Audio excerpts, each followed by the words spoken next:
দেখা যাচ্ছে যে একবার দুবার সংসদে যাচ্ছে, কোনো কথা আলটিমেটলি হয়তো মনোপুত হচ্ছে না স্পিকারের, অথবা তাদের ধারণা যে তারা হয়তো সুযোগ পাচ্ছে না। আমার মনে হয় না they are giving enough time to the speaker of the government as well. Is it only about the time? মানে আলটিমেটলি হয়তো টাইমও দেওয়া হলো, কথাও বলা হলো, সবই হলো, কিন্তু যদি ভোটে let's say all of us vote together because we all belong to one group, আপনি একা আসলে বিল দিয়েই বা লাভ কি আপনার? না, এরকম তো হয়েছে, আপনার সরকারি দলের সবাই যে একই ব্যাপারে একমত হয়েছে এরকম তো হয় নাই। আমরা বাংলাদেশে তো সবাই একাই 100 জন তো এক হই না। আমাদের বাংলাদেশে আজকে যতগুলো বড় পলিটিক্যাল পার্টি আছে প্রত্যেকেরই থানা বলি, জেলা বলি, বিভাগীয় শহরে প্রত্যেকের পার্টির ভেতরে কিন্তু মতানৈক্য আছে, এবং এভাবেই আমাদের চলছে। ইভেন আপনি রিসেন্ট যদি নারায়ণগঞ্জের ইলেকশনের কথা যদি ভেবে থাকেন, আমরা শিওর যে সবাই আমরা এই এক্সাম্পলটা দেখেছি, যাকে নমিনেশনই দেওয়া হলো না সে বিপুল ভোটে বিজয়ী হলো। তার মানে তো আমাদের ইভালুয়েশন প্রসেসটাই ঠিক নেই অ্যাজ সাচ। এক্স্যাক্টলি। সো আপনার এখানে কি মনে হচ্ছে যে আমাদেরকে কি, do you think people are being given the proper avenue? মানে কারণ এই জিনিসটা কিন্তু আলটিমেটলি এই সিস্টেমটার একটা ফল্ট, যে আমি যেখানে জানি যে আমি আসলে আলটিমেটলি কি বলছি না বলছি ভোটে, even if somebody agrees with me, সে কিন্তু আমার ফরে ভোট করতে পারবে না, কারণ তাহলে সে তার এমপিশিপ লুজ করবে। তো সেখানে এই পার্লামেন্টটা কি ডাজ ইট নট বিকাম মানে একটা ফার্সিয়াল একটা সিস্টেম হয়ে যাচ্ছে না? অবশ্যই একটা ফার্সিয়াল সিস্টেম হয়ে যাচ্ছে এখানে। Hour democracy is dysfunctional, but as dysfunctional as it may be, it is still a democracy. It is still a democracy. We have the right to express our opinion or express our discontent. We have the right to form political parties. We have the right to run for public office. We are given all these rights within our constitution and within our democracy. কিন্তু ব্যর্থটা কিন্তু আসলে আমাদেরই। We are not exercising our rights. এই যে আমরা এখন যে আলাপ করছি হরতালের ব্যাপারে, we can protest against hartal. We can also form public forums or opinions about whether the caretaker issue should be reinstated or not. আমরা সেটা করছি না। ইয়াং প্রফেশনালসরা কিভাবে এগিয়ে আসতে পারে to form a lobby group, যেটাতে আসলে ওই চ্যানেল থেকে যদি প্রপারলি মানে ফ্রাস্ট্রেশন বের হয়, তাহলে কিন্তু হয়তো রাস্তায় এটা কম আসবে। আপনার যে কোয়েশ্চেনটা ছিল এটা হচ্ছে, আমরা কিন্তু গত লাস্ট 2 টার্মে দেখেছি যে গভর্নমেন্ট পার্টি যারা ফর্ম করেন তারা মেজরিটি নিয়ে আসেন। সো অ্যাজ আ রেজাল্ট দেখা যায় যে হয়তো আমরা বলতে পারি যে না ঠিক আছে, অপোজিশন ওখানে রিপ্রেজেন্ট করতে পারছে না, বা দে আর লেস নাম্বারস, বাট ওটা হয়তো সংসদে ভোটের ক্ষেত্রে হচ্ছে, বাট ভয়েসের ক্ষেত্রে কিন্তু না। যে পয়েন্টটা ছিল আমাদের, যে use of social media plus হচ্ছে এখন ডেভেলপমেন্ট অফ মিডিয়া এখন অনেক বেড়ে গেছে, অনেক উন্নত হয়েছে। সো আমরা অটোমেটিক্যালি কিন্তু আমাদের মেসেজটা জনগণের কাছে পৌঁছে দিতে পারছি। এবং দেখবেন ফর এক্সাম্পল আরব স্প্রিংয়ের কথা বলা হয়েছে, আরব স্প্রিংয়ের যিনি মানে মেইন বেন আলী ছিলেন, উনি কিন্তু কারো প্রপার্টি যে নষ্ট করেননি, সে কিন্তু ফ্রাস্ট্রেটেড হয়ে নিজের গায়ে আগুন জ্বালিয়ে দিয়েছিলেন। চমৎকার চমৎকার কথা। আমি আবার এখন একটু গ্যালারিতে আসবো before we go for a break, এবং খুব তাড়াতাড়ি করে আমাদেরকে আসলে এখন মুভ করতে হবে, সময় খুব কম। আপনারা কি মনে করেন যে আমাদের পার্লামেন্টারি সিস্টেম যেভাবে কাজ করছে সেটা কি মানুষকে তাদের ফ্রাস্ট্রেশন এক্সপ্রেস করার এনাফ সুযোগ দিচ্ছে কি দিচ্ছে না? এক লাইনে আনসার, অন্য কাউকে একটু সুযোগ দেন। জি বলুন। আর এখানে ম্যাক্সিমাম যারা দেখছে, যারা প্রোটেস্ট করে, এরা সবই আপনার নন পলিটিক্যাল মানুষজন এখানে পার্টিসিপেট করে না, সবই দেখা যায় যে পলিটিক্যাল পারসন। সো এখানে যথেষ্ট স্কোপ নাই সাধারণ মানুষের জন্য। সাধারণ মানুষের আসলে ওখানে এনাফ রিপ্রেজেন্টেশন হচ্ছে না। আচ্ছা, আমি এখানে একটু ওনাকে সুযোগ দিতে চাচ্ছি, মাইক্রোফোনটা দেন। আপনি কি মনে করেন যে জনসাধারণ আসলে এক্সপ্রেশন করার, আমাদের পলিটিশিয়ানসরা আসলে আমাদের ওপিনিয়ন ঠিকমতো রিপ্রেজেন্ট করতে পারছে, আর আমরা যেটা চাই সেটা ঠিকমতো পার্লামেন্টে রিপ্রেজেন্টেড হচ্ছে? আপনি কি মনে করেন? আমি তারেক বলছিলাম, আমাদের সবচেয়ে যে মূল সমস্যা আমাদের দেশাত্মবোধের সমস্যা, যে আমাদের সবার মাঝেই দেশাত্মবোধের অভাব আছে, যে আমাদের সবাই নিজেদের স্বার্থের জন্য আসলে আমাদের এই রাজনীতি করা বা সব কার্যক্রম করা। আর আমাদের দেশ যতটা উন্নত নিজস্ব উদ্যোক্তার মাধ্যমে উন্নত, যতটা পাবলিক সেক্টর দেখছি আমরা সরকারি, সব কিছুই বন্ধ হয়ে যাচ্ছে। আমাদের নিজস্ব উদ্যোক্তাদের ব্যবসা বাণিজ্যের কারণে আমাদের দেশটা যতটুকু উন্নত হয়েছে। সো আপনি ফিল করছেন যে আসলে পলিটিশিয়ানরা তাদের রেসপন্সিবিলিটিটা ঠিকমতো পালন করছে না, এবং সেই জন্য আপনি ফিল করছেন যে ভিতরে অনেক ফ্রাস্ট্রেশন থাকছে।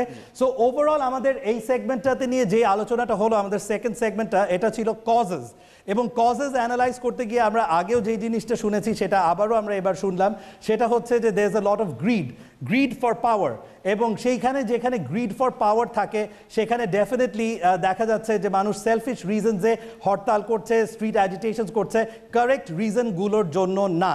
কিন্তু এগুলো সব কিছু করতে গিয়ে সাধারণ মানুষ অনেক ক্ষতিগ্রস্ত হচ্ছে, এবং এই একটা অত্যন্ত ডিলেমা এবং এই যে একটা বাজে একটা ভিশিয়াস সাইকেলের মধ্যে আমাদের দেশটা পড়ে গিয়েছে, এটা আমরা বুঝতে পারলাম গত 2 সেগমেন্টের আলোচনায়। আমরা এফেক্টস দেখলাম, আমরা কজেসগুলো দেখলাম, এবং আমরা যেহেতু উই আর আ প্রোগ্রাম যেখানে শুধু আমরা প্রবলেম নিয়ে কথা বলি না, আমরা সলিউশনস নিয়ে কথা বলতে চাই, সেজন্য আমাদের লাস্ট সেগমেন্টটাতে আমরা এই প্রবলেম থেকে কিভাবে অতিক্রম করতে পারবো সেটা আমরা আলোচনা করব in our solution segment. Saying all that, inviting you all to join us on the other side of the break. Thank you.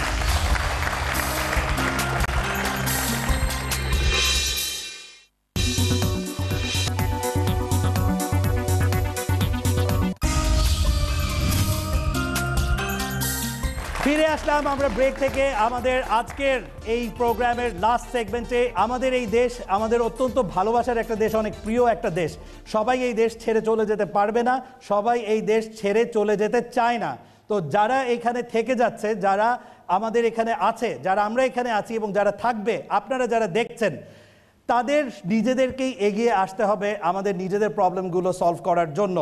বলে না যে ছাদ যদি ফেটে পানি পড়তে থাকে মিস্ত্রির জন্য কতদিন আর অপেক্ষা করবে, নিজের উঠে গিয়ে সেটা বন্ধ করতেই হবে। Therefore we have to now unite. সময় এসে গেছে এবং আমাদেরকে এখন এই একতাবদ্ধভাবে কাজ এগিয়ে নিয়ে যেতে হবে বাংলাদেশকে একটা সুন্দর একটা ভবিষ্যৎ দেওয়ার জন্য। Thank you very much. Back to our programme.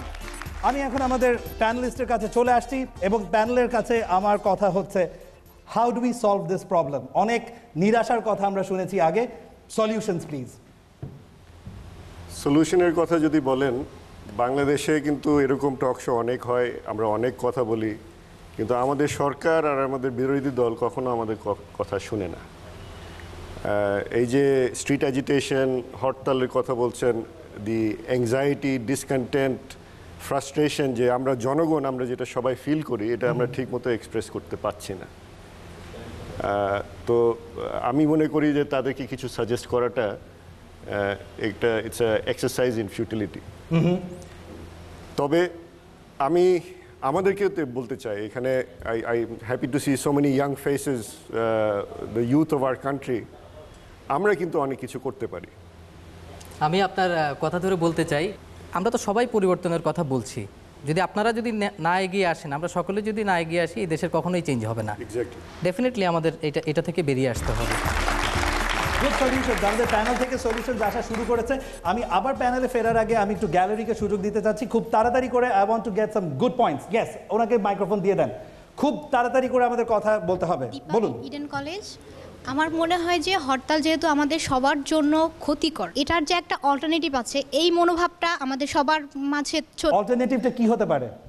আমরা সমঝোতার দিকে যেতে পারি, আমরা অনুসরণ করতে পারি, কিন্তু আমরা শান্তিপূর্ণ উপায়ে যে যেতে পারি, এই মানসিকতাটাই আমাদের সবার মাঝে। মেইন কথা হচ্ছে আপনি বলছেন মেন্টালিটিটা আনতে হবে যে হরতাল ছাড়া অন্য যে কোনো পয়েন্টে আমরা যেতে পারি। ওকে, কুইকলি অন্য কেউ তাড়াতাড়ি ওনাকে। হ্যাঁ, উনি যেটা বলেছেন, আমরা মানববন্ধন, অনশন এইসব কার্যাবলীর মাধ্যমে আমরা আমাদের দাবি দাওয়াগুলো সামনে আনতে পারি। লক্ষ্য করে দেখবেন, যখন যে এলাকায় পানি থাকে না, তারা বালতি কিংবা মগ দিয়ে পানির জন্য বিক্ষোভ করে, এমনিতে তারা বিদ্যুতের জন্য বিক্ষোভ করে।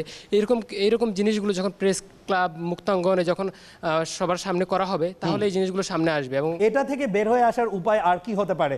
Very quickly. ইয়েস, আমি একটু এই সাইডে চলে আসি। হ্যাঁ, আমি ওনাকে সুযোগ দিব, উনি এখনো কথা বলেননি। জি বলুন। রাজনৈতিক দলের ক্ষমতার উপর লোভটা কমাতে হবে। আমরা দেখতে পাই যে আমাদের দেশে একমাত্র রাজনীতিকে পেশা হিসেবে নেওয়া হয়।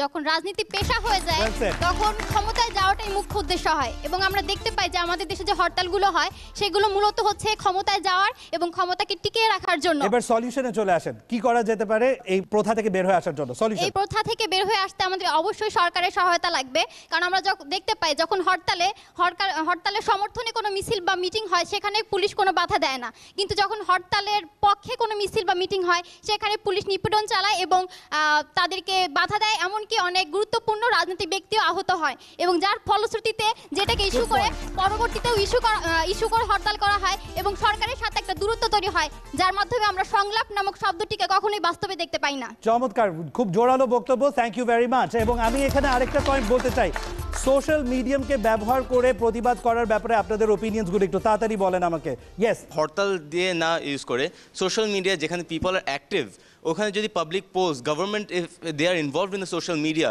তাহলে মানুষের কি রায় আছে একটা জিনিস নিয়ে সেইগুলো আমরা ইমপ্লিমেন্ট করতে পারি and that is how we can bring the changes that we want the government to have. But আমার এখানে প্রশ্ন হচ্ছে যে আমরা এটাও দেখেছি যে ফেসবুকে বা সোশ্যাল মিডিয়াতে বেশি কথা বললে লেখালেখি করলে people do end up getting arrested as well, এবং আমরা ফেসবুক বন্ধ হয়ে গিয়েছিল আমাদের বেশ অলমোস্ট 2 সপ্তাহের জন্য। এই ব্যাপারে আপনাদের কি ওপিনিয়ন আছে? অন্য কেউ কি কিছু বলবেন? Yes, quickly. ফেসবুক বন্ধ করে দেওয়াটা কোনো সমাধান না, কারণ আমরা 2009 সালের নির্বাচনে দেখেছিলাম ফেসবুকে বিপুল সংখ্যক যুবক তারা যুদ্ধাপরাধীদের যাতে ভোট দেওয়া না হয় সেই জন্য তারা ফেসবুকে প্রচারণা চালিয়েছিলেন এবং এটা ফল দিয়েছে, আমরা যুদ্ধাপরাধীদের ভোট দেইনি।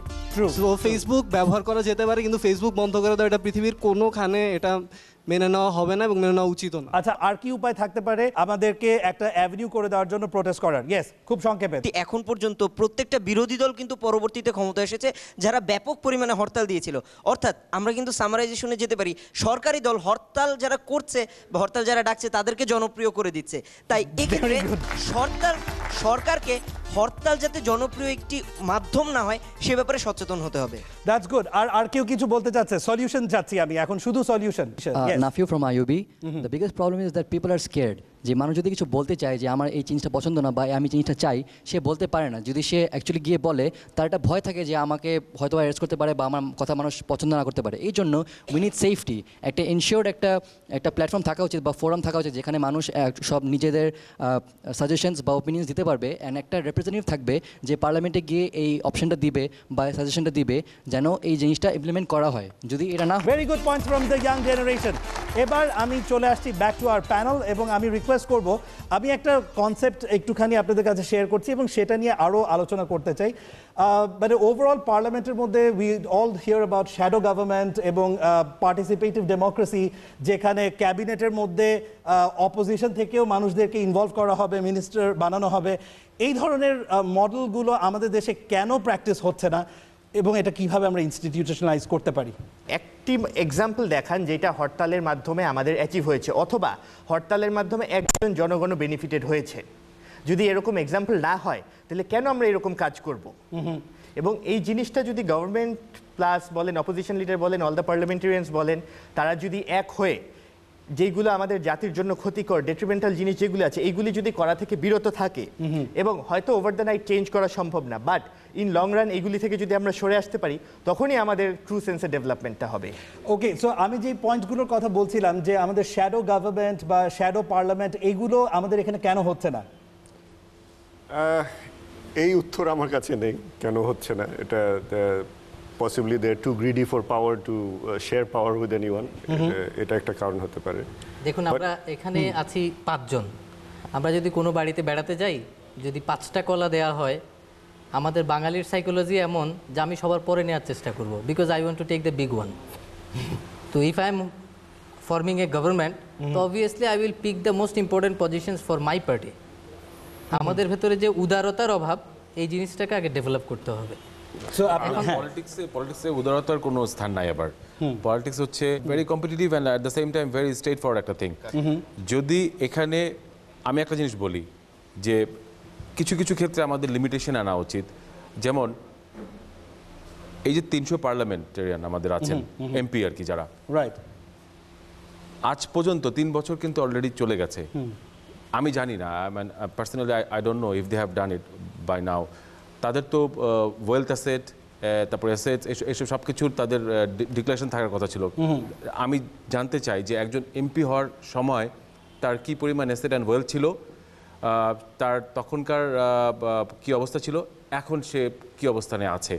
তো যখন এই লিমিটেশনগুলো থাকবে এবং এটা ট্রান্সপারেন্ট ওয়েতে জনসমক্ষে জিনিসগুলো প্রকাশ পাবে এবং এখানে কোনো নয় ছয় করা যাবে না, তখন হবে কি যে কেউ এমপি হোক বা মন্ত্রী হোক, সে চিন্তা করবে যে আমি যদি এই ধরনের কিছু আনএথিক্যাল কিছু করি, হ্যাঁ, ইভেনচুয়ালি পাবলিক জানবে এবং আমার এটার জন্য এই এই শাস্তি হতে পারে। তো এটা একটা লিমিটেশন। আরেকটা জিনিস উনি বলেছিলেন একটু আগে, উইচ আই এন্ডোর্স ফুললি, যে প্রধানমন্ত্রী বা রাষ্ট্রপ্রধান যিনি হবেন সেটারও একটা লিমিটেশন থাকা উচিত, যে ঠিক আছে he or she can be in office for 2 terms or 3 terms maximum এর বাইরে হয় কি অ্যাবসলিউট পাওয়ার করাপটস অ্যাবসলিউটলি, যে কথাটা গণতন্ত্রে চালু আছে, হ্যাঁ, মানে পাওয়ার করাপটস, অ্যাবসলিউট পাওয়ার করাপটস অ্যাবসলিউট। সবসময় আমি ক্ষমতায় থাকবো, আমি ক্ষমতায় আশেপাশে সবসময় ঘোরাঘুরি করব, এই জিনিসটার থেকে বার হওয়ার উপায় আমি মনে করি যে লিমিটেশনগুলো করে দেওয়া, এবং এটা সব দলের জন্য সমানভাবে প্রযোজ্য হবে। আপনি কি ফিল করেন যে আমেরিকান পার্লামেন্টে যেরকম দেখা যায় যে দুটো মানে সিস্টেম আছে, যে একটা হাউস, মানে দেখা যাচ্ছে অনেক সময় কিন্তু হ্যাঁ আপার হাউস লোয়ার হাউস, যে দেখা যাচ্ছে যে গভর্নমেন্ট মানে প্রেসিডেন্ট হচ্ছে ডেমোক্র্যাটস থেকে, এদিকে হাউস কিন্তু ডমিনেট করছে অপোজিশন পার্টি রিপাবলিকানস। সো এই ধরনের একটা চেক অ্যান্ড ব্যালেন্স কি আমাদের এখানে আনা সম্ভব? আমি ওই কথাটাই বলছিলাম যে বেসিক্যালি আমাদের দেশে ওই উদারতাটা নাই। এখন আমি চেষ্টা করব যে খুব ইম্পর্টেন্ট পজিশনগুলো আমি যদি গভর্নমেন্ট ফর্ম করি, ওই পজিশনগুলো আমার পলিটিক্যাল পার্টি থেকে আমি দেবো। অপোজিশন পার্টিকে যদি ইম্পর্টেন্ট রোল যদি দেওয়া না হয় তাহলে তো শ্যাডো গভর্নমেন্ট হওয়ার কোনো সুযোগ নাই অ্যাজ সাচ। আপনি কি মনে করেন যে আমাদের এটা শ্যাডো গভর্নমেন্ট হওয়া কি প্রয়োজন না? এটা প্রয়োজন, কিন্তু আমরা এটা কিভাবে এক্সিকিউট করতে পারি? We are asking the parliamentarians should do this and should do that and change this law and change that law. ওরা কেন চেঞ্জ করবে? রাইট। হাউ ডু উই, আমরা বলতে ইয়াং পিপল, জনগণ, আমরা কিভাবে এই প্রেশার ক্রিয়েট করতে পারি? এক্স্যাক্টলি। আপনাকে কিছু স্ট্যাটিস্টিক্স দেই বাংলাদেশে এখন রাফলি 8.5 কোটি ভোটার আছে, তার মধ্যে 8 কোটির উপরে মোবাইল ফোন আছে। রাইট, এটা কিন্তু অনেক বড় একটা আমি শেষ করি। 3 কোটি 11 লক্ষ মোবাইল ইন্টারনেট কানেকশন আছে। 25 লাখ বাঙালি কিন্তু বাংলাদেশি ফেসবুকে আছে। Fantastic figure. That's a very big figure. That is power. That is power যেটা আমাদের হাতে আছে, জনগণের হাতে আছে। We have to utilize that power to put pressure on our government. Exactly. আমরা যদি মনে করেন এখানে I see so many young faces, all of you are probably on Facebook. আমরা যদি 25 লাখ লোক একসাথে হয়ে আমরা যদি গভর্নমেন্টকে বলি অথবা বিরোধী দলকে বলি that do this, they will be compelled to do it. Fantastic. Closing remarks আপনার কাছ থেকে। হরতাল হতে পারে, আমাদের বাংলাদেশে এখন ইলেকট্রিসিটি সমস্যা, এই কারণে হরতাল হতে পারে, গ্যাসের জন্য সমস্যা, which is concern two the public only. কোনো স্পেসিফিক রাজনৈতিক দলের কোনো উদ্দেশ্য হাসিলের জন্য হরতাল করা যাবে না। এই ধরনের আইন করে আমার মনে হয় হরতাল নিষিদ্ধ করা যেতে পারে। বাট হরতাল যেহেতু গণতান্ত্রিক অধিকার, there should be some specific issues which is related to the public. Right, পাবলিকের স্বার্থে যেটা জরুরি সেটার জন্যই শুধু হরতাল করা যাবে, অন্য কোনো ইস্যুতে করা যাবে না। ওকে, ক্লোজিং রিমার্কস আপনার কাছ থেকে। হরতাল মানে যেহেতু নন ভায়োলেন্ট প্রোটেস্ট, এটা নন ভায়োলেন্টই হতে হবে। কোনো অবস্থাতে ভায়োলেন্ট বা জনগণের ক্ষতি হয় এমন কিছু করা যাবে না, এবং যদি হয় এটা পানিশেবল অফেন্স হওয়া উচিত। Closing remarks from you. As far as my opinion goes, I can say that I'm very much against Hartal and by any party for that matter. Right. Bangladesh cannot afford any more vandalism, anarchism. এই জিনিসগুলো কিন্তু এমনি অনেক problems আছে, অনেক পিছিয়ে আছে, আর further পিছানো যাবে না। আজ পর্যন্ত কোনো পলিটিক্যাল পার্টি তো এই জন্য হরতাল করলো না যে আমার ইনফ্লেশন রেট এত হাই কেন, আমার যে ইলেকট্রিসিটি নাই কেন, এইসব নিয়ে কিন্তু এখনও আমরা কখনো হরতাল। অতএব দেখা যাচ্ছে যে যেসব ন্যাশনাল ইস্যুজ, হ্যাঁ, সেসবের উপর কখনো হরতাল হয় না। ইলিয়াস আলীর এই যে নিখোঁজ হওয়ার ব্যাপারটা বেশ মানে আমি বলবো যে সবাইকেই এটা সবার জন্য একটা বড় কনসার্ন ছিল, এবং এটা খুবই একটি বড় ধরনের একটা issue. But at the same time Ilias আলীর কেন্দ্র করে যে হরতাল হলো, যে ভাঙচুর হলো, যে অরাজকতা হলো, তাতে ইকোনমির কী পরিমাণ ক্ষতি হলো এবং কতগুলা তরতাজা প্রাণ গেল। একজনের জন্য প্রায় 8-10 জন মারা গেল কিন্তু। এক্স্যাক্টলি। তো এইসবের আমার মনে হয় যে এখন একটা সময় আসছে যে আমরা সবাই মিলে এইসব থেকে বার হয়ে আসি এবং আমরা সামনের পক্ষে কীভাবে এগিয়ে যাব সেই জিনিসগুলো সামনের দিকে এগিয়ে যেতে হবে। Thank you very much.